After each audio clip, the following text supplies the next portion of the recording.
สบายดีเด้อพ่อแม่พี่น้องสุคนสมองสุบอนเนาะมื้อนี้กับพ่อกับสองสะวงเส้นเก่าเส้นเคยพี่น้องเอ้ยหัวกันยังยองๆแน่เนาะ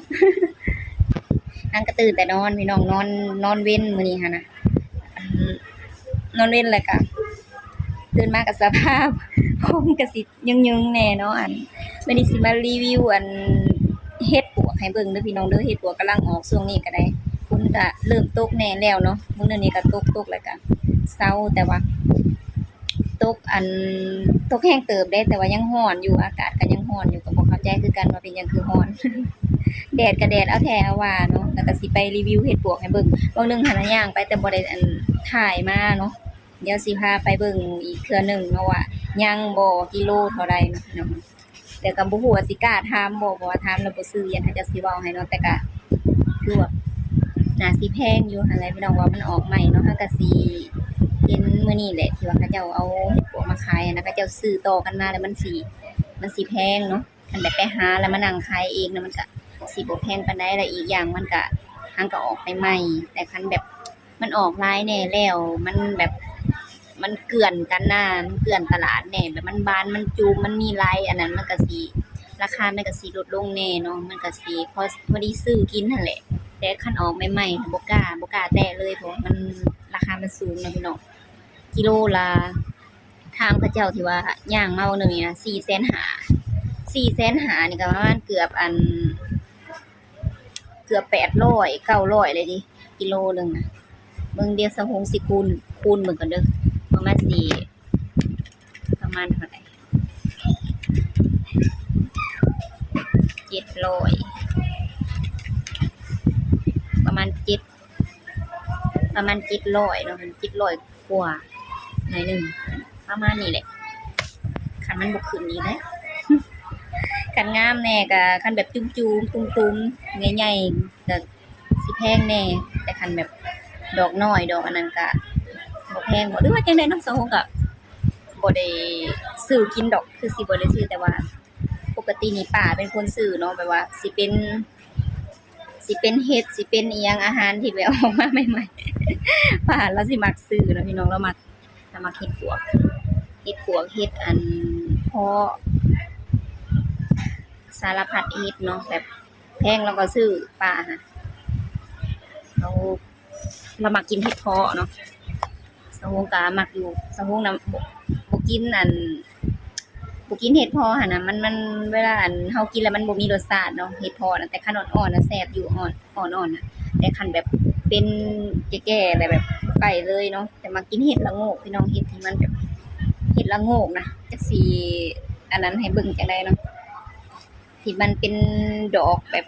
ขาวๆหั่นนะเห็ดละโงกนะบางคนก็บ่ฮู้บางคนก็บ่เอิ้นบ่คือกันเนาะพี่น้องเดี๋ยวสิพาไปเลาะเบิ่งแต่ว่าก่อนสิไปเลาะเบิ่งน่ะก็สะฮงก็สิมาเว้าเรื่องที่ว่าสะฮงสิข้ามไปกาฬสินธุ์หั่นเนาะข้ามไปมุกดาหารน่ะพี่น้องบางคนก็ว่า FC มาเม้นถามเนาะสะฮงก็ขอความแนะนำจาก FC และเพิ่นก็มาเม้นให้เพิ่นว่าไปรถตู้น่ะมันแบบบ่ค่อยปลอดภัยบ่รู้ว่าอิหยังจังได๋สะฮงก็บ่เข้าใจคำว่าแบบบ่ปลอดภัยมันเป็นแนวใดเนาะอยากให้แบบขยายให้ฟังอยู่ก็คือสิยากพี่น้อง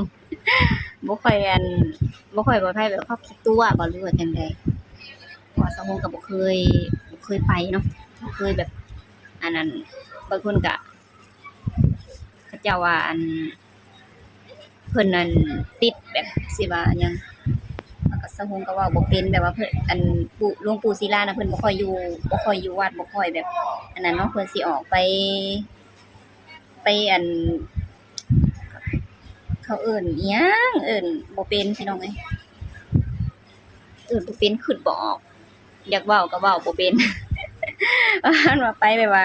งานแบบว่าเป็นงานบุญงานหยังแบบว่าเขาเจ้าแบบ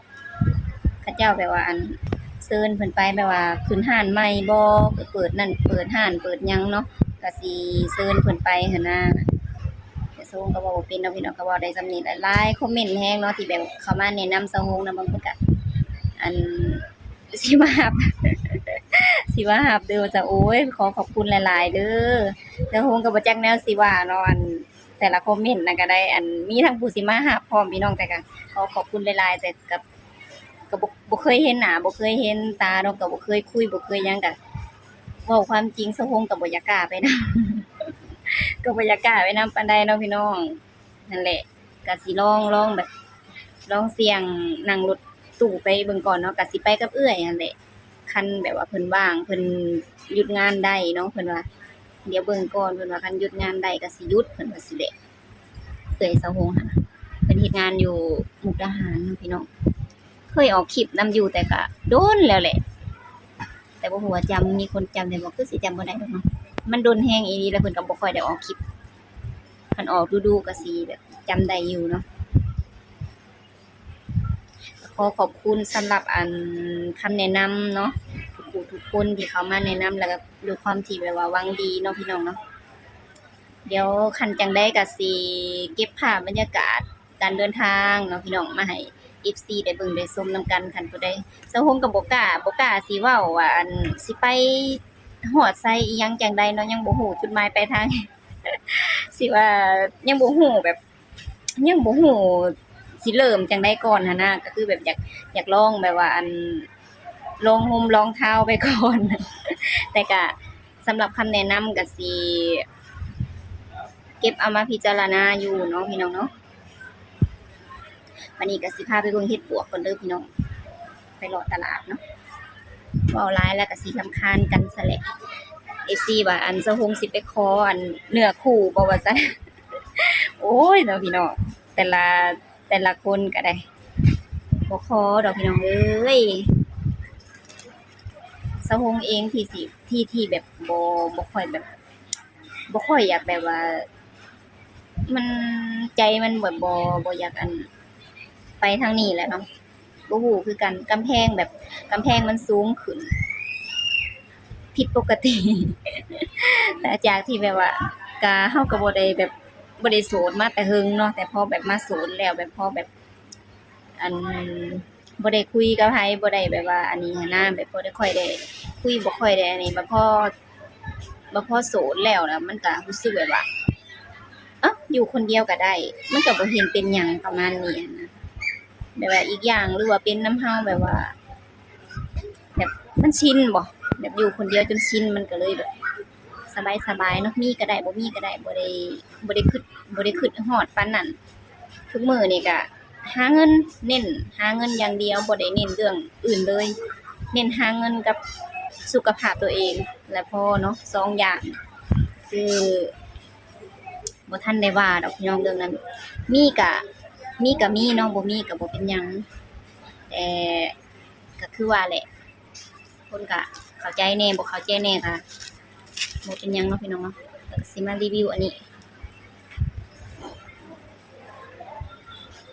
ข้าวจี้เวียดนามพี่น้องเวียดนามที่มาเฮ็ดอยู่ลาว แต่เขาเจ้าอยู่หลายปีเลยคนเวียดนามนั่นแต่ว่าอันสูตรของเขาเจ้าเฮ็ดน่ะบ่ฮู้ว่าเอาอิหยังคั้นสารบ่หรือบ่สารบ่ฮู้เนาะแต่ว่าเซาฮงก็มักกินเนาะข้าวจี้ใส่นมในข้างในนี่มันสิเป็นนมนี่อุ๊ยบางคนก็ว่าเล็บเซาฮงคือยาวแท้บางคนมาซื้อลูกค้าเนาะมาซื้อเครื่องซื้อของนำแล้วก็ท่วงพี่น้องสะออนเล็บว่าซั่นยาวแข็งทั้งยาวทั้งแข็งเล็บเซาฮงนะบ่ได้บำรุงบ่ได้อิหยังเลยเนาะมันตั้งแบบตั้งแข็งแบบนี้เลย เพราะว่าเซาฮงเป็นคนดุแหน่มันก็เลยยาวพี่น้องเบิดมื้อเบิดเว้นบ่ได้เฮ็ดอิหยังเนาะมีแต่นั่งอยู่ซื่อๆอยากแล้วก็ไปซื้อมากินแล้วก็มานั่งกินแล้วมันก็เลยแบบมือบ่ได้ทุกเวียกมันก็เลยยาวคันเสื้อผ้าก็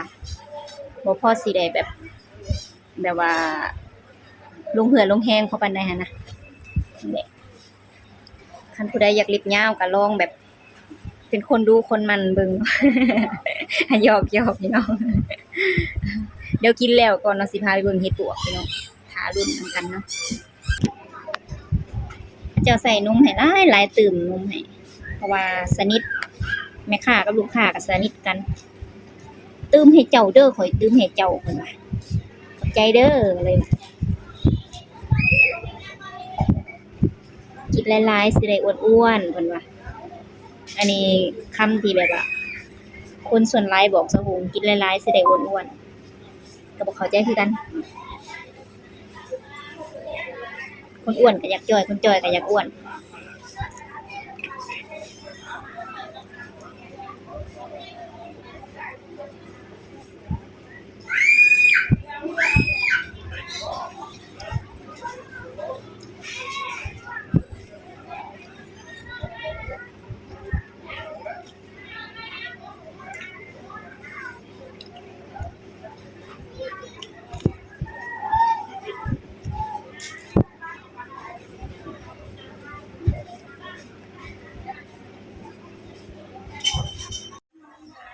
นี่เขาเจ้าเอาไปเบิดเลยเฮ็ดปวกนะพี่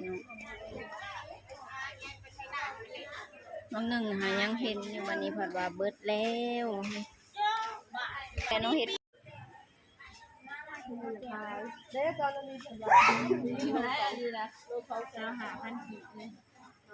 มาวันนี้เบิดแล้วเช่า5,000เขาถามรถอะไรเช่า5,000ถูกไว้แล้วนะชูนี่ได้เฮ็ดปวกพี่น้องบางอันสะฮงมาหันก่อนหน้าหันน่ะ4 5 ธงมีแต่ดอกตุ่มๆตัวที่ว่าลงอันคลิปสั้นน่ะเนาะวันนี้เบิดแล้วเด้เขาเจ้าอัน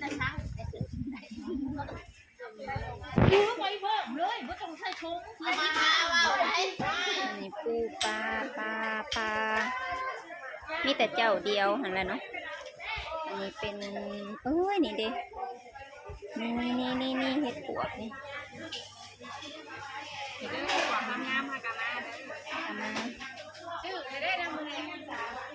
โลเท่าไรนะโอ้380,000ลงแล้วพี่น้อง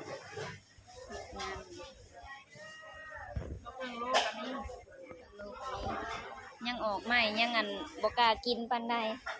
ให้มันอันนั้นแน่ก่อนสะออนนี่เขาเจ้าปลูกอั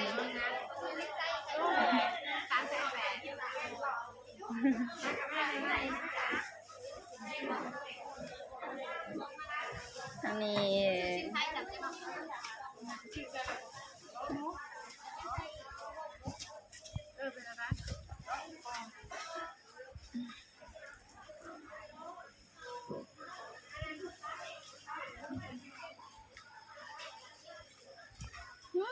ตลาดเนี่ยอยู่แนวกินไม่เนาะ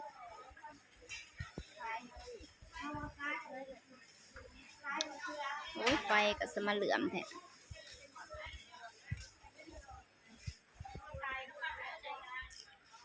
แล้วนี่เฮ็ดหน่อไม้แนวกินก็สิประมาณนี้เนาะมีปวกไว้ช่วงนี้ก็หลายไว้ปลายังบ่เคยเห็นปลาสีทองพระเจ้าใบวายคันบ่เซียนอีหลีบ่ได้เด้เนาะแม่น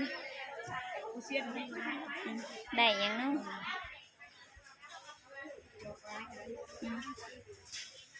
แป๊บเดียวอันนั้นเล็บ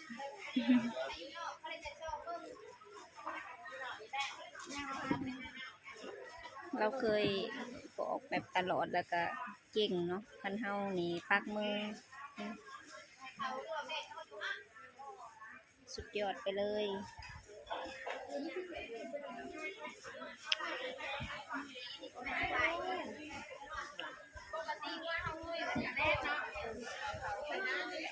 หมักไผ่พาเลาะสอดผุดสอดผีอันนี้ก็ไว้พี่น้องมะขาม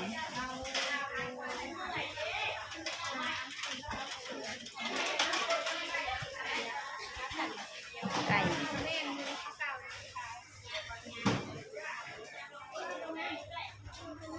เจ้าน้อยก็เฮ็ดผึ่งเฮ็ดขาเฮ็ดอหยังซามาปีเฮ็ดเนาะโอ้ดอกไผ่ก็สีเหลื่อมๆแน่